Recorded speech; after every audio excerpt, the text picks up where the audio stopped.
Hello student, how are you. बच्चों, एक question है जो बोर्ड के लिए काफ़ी इंपॉर्टेंट है। ये क्वेश्चन ये है कि which term of AP 121, 117, 113 dash dash dash is it's first negative term. यानी कि ये जो AP है इसका कौन सा फर्स्ट टर्म नेगेटिव टर्म होगा। यानी जो फर्स्ट टर्म नेगेटिव टर्म होगा वो हमें बताना है। फॉर एग्जांपल्स आप इससे बेहतर समझ सकते हैं। जैसे एक AP मैंने यहाँ लिख रखी है 8 6 4 2 0 -1। तो यहाँ पर -1 इस AP का पहला नेगेटिव टर्म है। ठीक, तो -1 कौन सा टर्म है? 1 2 3 4 5 6। तो सिक्स्थ टर्म यानी छठा टर्म इसका फर्स्ट नेगेटिव टर्म है। तो ऐसे ही एक AP है, तो हमें यही पता लगाना है कि इसमें कौन सा टर्म फर्स्ट नेगेटिव टर्म है। इसमें sixth term first negative term है। ऐसे ही ये AP है 7 4 1। यहाँ बीच में 0 नहीं आ रहा है, पर 0 कहीं 1 और -2 के बीच ही होगा। कहने का मतलब ये है कि जो भी टर्म नेगेटिव टर्म होगा पहला, वो 0 के बाद ही आएगा। तो हम इस AP में भी वही करेंगे, AN को 0 मान लेंगे। ठीक है, पहले देखते हैं कैसे करते हैं इसको।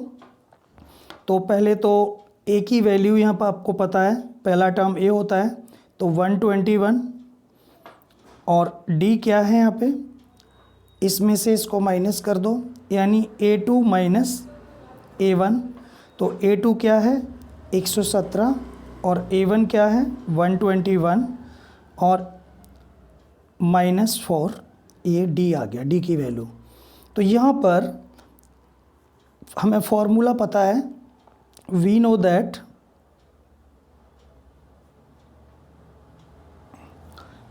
AN nth टर्म का फॉर्मूला होता है AN equal to A plus n-1 into D। अब यहाँ पे AN की वैल्यू 0 हम ले लेते हैं। ठीक है, AN की जगह 0 रखेंगे, तब हम n की वैल्यू निकालेंगे यहाँ पे। तो हमें n की वैल्यू निकालनी है। तो AN 0 इक्वल टू A की वैल्यू 121 है, प्लस n की जगह तो हमें n ही रखना है क्योंकि वहाँ पर n की वैल्यू निकलनी है, और D की वैल्यू है -4। ठीक, 0 इक्वल टू 121 प्लस, अब -4 का मल्टीप्लाई n में करेंगे तो -4n। ठीक, और माइनस, और अब -1 का मल्टीप्लाई -4 में, माइनस माइनस प्लस, और ये 4। ठीक है, अब आप देखो, अब ये ब्रैकेट हटा दो, 121 प्लस माइनस -4n और +4। 121 और 4 को प्लस कर लो क्योंकि लाइक टर्म है ये। 121 और 4 125 हो जाएगा, 125 -4n। अब 125 इधर कर दो, माइनस का 125 हो जाएगा, इधर आएगा तो इक्वल टू -4n। माइनस से माइनस कैंसिल आउट कर दीजिए, तो n की जो वैल्यू है वो आ गई 125/4। इसको डिवाइड कर दो, डिवाइड आप 125 को 4 से करेंगे, 4 3 जा 12 और 5 को ले लिया, 4 1 जा 4। तो ये 31 एंड 1/4 ये आ गया 31 एंड 1/4 इक्वल टू n। तो जीरोथ टर्म जो आया है ये आया है, कंप्लीट टर्म नहीं है। अब 0 के बाद का जो नंबर होगा वो फर्स्ट नेगेटिव टर्म होगा। तो यहाँ पर जो टर्म होता है वो एक कंप्लीट नंबर होता है, एक इंटीजर नंबर होता है। तो यहाँ पर इंटीजर नंबर क्या है 31। तो इसके 31 के बाद का यानी 31 के बाद का इंटीजर क्या होता है 32। तो इसमें 31 में हम 1 प्लस और कर देंगे तो आ जाएगा 32। तो इसका 32वां term 32th term is first negative term. 32th term is first negative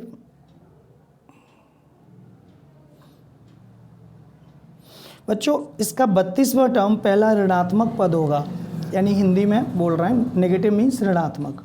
तो ये समझ में आ गया होगा। लेकिन आप देखो जो भी टर्म होते हैं वो एक कंप्लीट नंबर होते हैं। जैसे सपोज कर लीजिए ये first term, second term, third term, ऐसे ही लिखते चले जाएं इस एपी को, तो 32th टर्म इसका पहला नेगेटिव टर्म होगा। और यहाँ पर जो भी अगर आपकी इनकम्प्लीट डिजिट आती है या कंप्लीट आती है, अगर यहाँ पे 31 आ जाता, अगर 1/4 नहीं आता, पूरा पूरा कट जाता और 31th टर्म आ जाता, तो 31 में 1 प्लस कर देते तो भी 32 होता। और यहाँ वाली जो नंबर है उसमें भी 1 प्लस करने पर 32 मिल रहा है। तो इसका ऐसे बहुत सारे क्वेश्चन हैं इस टाइप के जिसकी डिजिट चेंज हो सकती है, लेकिन अगर आपको मेथड पता है तो आप कर लेंगे। ठीक है, समझ में आ गया होगा। Thank you. Hello student, question number 2, check whether 301 is a term of the list of number 5, 11, 17 and 23। Meaning ये है कि क्या ये जो एपी दी हुई है उसका कोई टर्म 301 होगा। ठीक है, यानी कि 5, 11, 17 और 23 को अगर हम लिखते चले जाएं तो 301 रास्ते में पड़ेगा क्या, तो हमें ये पता लगाना है इसका। तो ये भी पिछले क्वेश्चन की तरह ही होगा। और यहाँ पर 301 को हम लास्ट टर्म मानेंगे यहाँ पे an। तो यहाँ पर a की वैल्यू जो है वो 5 है और d की वैल्यू, d होता है a2 माइनस a1। दूसरे टर्म में से पहला टर्म माइनस करेंगे तो ये हो जाएगा 11 माइनस 5, तो 6 आ गया ये। तो ये d की वैल्यू आ गई, सॉरी ये d की वैल्यू 6 आ गई।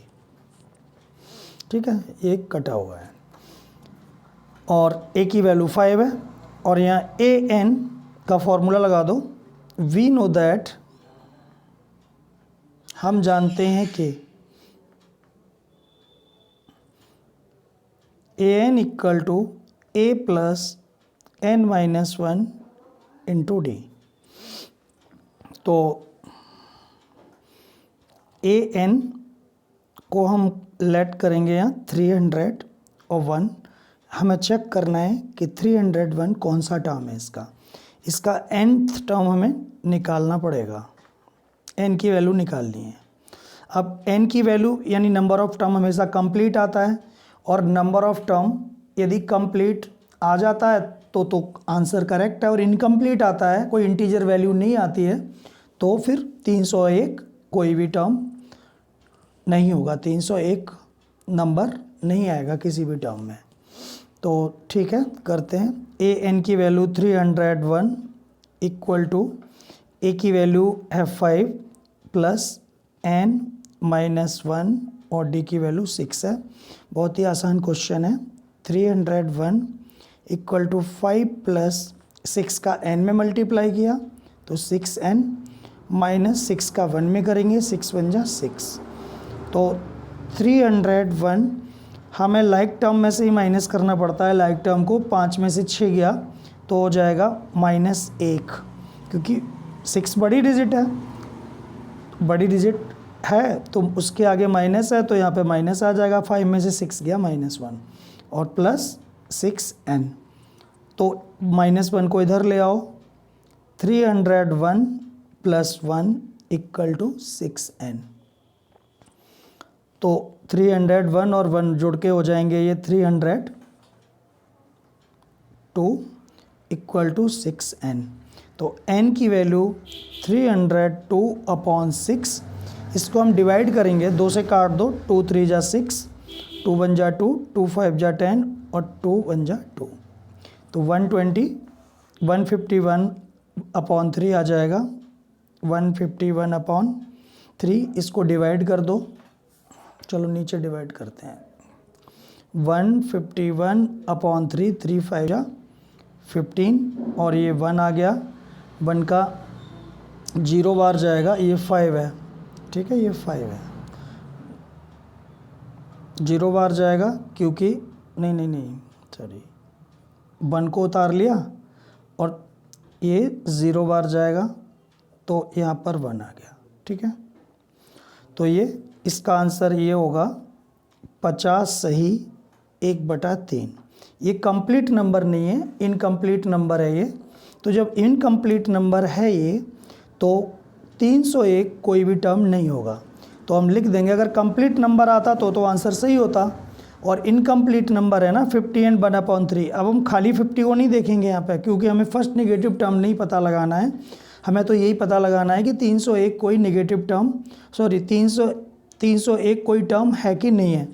तो यहाँ पे लिख दो, सो 301 इज नॉट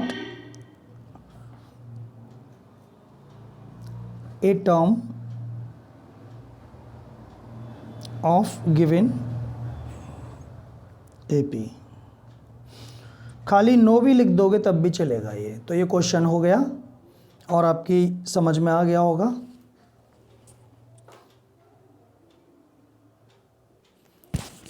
बच्चों क्वेश्चन है ये, एक और question, which term of the AP 21, 18, 15 dash dash dash is minus 81 also is any term 0। यानी कि दी गई AP का कौन सा पद -81 है, क्या कोई पद यानी कोई टर्म इसका 0 भी है, शून्य भी है। तो हमें ये पता लगाना है कि कौन सा टर्म -81 है। अगर हम AP लिखते हुए चले जाएं तो 81 आएगा, और वो 81 यहाँ शुरू से कौन सी काउंटिंग में पड़ेगा। तो नंबर ऑफ टर्म निकालना है, n निकालना है। लिखा भी है विच टर्म, तो विच टर्म का मतलब होता है n, नंबर ऑफ टर्म। तो इसमें n निकालना है आपको। इसमें सॉल्यूशन ए में कर रहा हूँ, और ये AP मैं यहाँ लिखना भूल गया हूँ, तो वही AP है जो ऊपर वाली है। तो A फर्स्ट टर्म है 21 और D A2 माइनस A1 यानी कि 18 माइनस 21, तो ये हो जाएगा -3। ठीक है, ये हो जाएगा। अब फॉर्मूला हम वही लिखेंगे, हमें निकाल, यहाँ पर एक बात और है कि ये जो -81 है वो लास्ट टर्म है, यानी लास्ट टर्म AN ही होता है। तो AN दिया हुआ है यहाँ पे -81। तो फॉर्मूला क्या होता है AN का, AN equal to A plus n minus 1 into D। तो AN की जगह -81 इक्वल टू A की वैल्यू 21 है, क्योंकि फर्स्ट टर्म 21 है, प्लस n माइनस 1 और D की वैल्यू है -3। तो -81 हम इसको भी ला सकते हैं यहाँ पर, तो प्लस का है तो माइनस का हो जाएगा, पर हम अभी ला नहीं रहे। 21 प्लस -3 का n में करेंगे तो -3n, और -1 का -3 में करेंगे तो 3 बन जा 3, माइनस माइनस प्लस। तो -81 equal to 21 plus minus -3n और +3। 21 और 3 को जोड़ लो हमेशा की तरह, तो -81 इक्वल टू 21 और 3 24 -3n। इसको इधर ले आओ, -81 और -24 इक्वल टू -3n। तो ये जो जुड़ के क्या हो जाएगा, 4 और 1 5, 4 और 1 5, 8 और 2 10, 105 माइनस का इक्वल टू -3n। तो माइनस से माइनस कैंसिल हो गया, और n इक्वल टू 105/3। तो 3 से पूरा पूरा कट जाएगा, 3 3 जा 9 और 3 5 जा 15। तो यहाँ n इक्वल टू आ गया 35, और यही आंसर है। तो इसका 35th टर्म यानी 35वां टर्म -81 होगा। तो हमें जो n निकालना था, ये जो n था ना यहाँ पर, उसकी वैल्यू आ गई 35। अब वो पूछ रहे हैं कि क्या इसका कोई टर्म ज़ीरो भी होगा, तो जो भी टर्म ज़ीरो होगा तो वो भी 81 की तरह ही निकालना है हमको। यहाँ पर ए नाउ ए एन को अब हमें ज़ीरो लेना है। पहले हमने ए एन को -81 लिया था क्योंकि वो टर्म चेक करना था। अब ए एन को ज़ीरो लेना है और बाकी चीज़ें यही रहेंगी। को इस तरह से मैं लिख दे रहा हूँ। तो A N equal to formula होता है nth टर्म का a plus n minus 1 into D. A N zero है तो a की वैल्यू वही है 21 जो पहले थी, ये वाली, क्योंकि ए पी तो वही है ना, और n -1 और डी की वैल्यू है -3। तो इसको 0 इक्वल टू 21 प्लस -3n और +3, ये माइनस माइनस प्लस, तो 0 equal to 21 plus minus minus 3n और +3, तो 21 और 3 24 -3n, 24 इधर ले आओ, इससे ही कैंसिल हो गया। n इक्वल टू 24/3, तो n की वैल्यू आ गई 8, n इक्वल टू 8। तो इसका 8वां टर्म जो होगा वो होगा 0। 8th term is 0, so 8th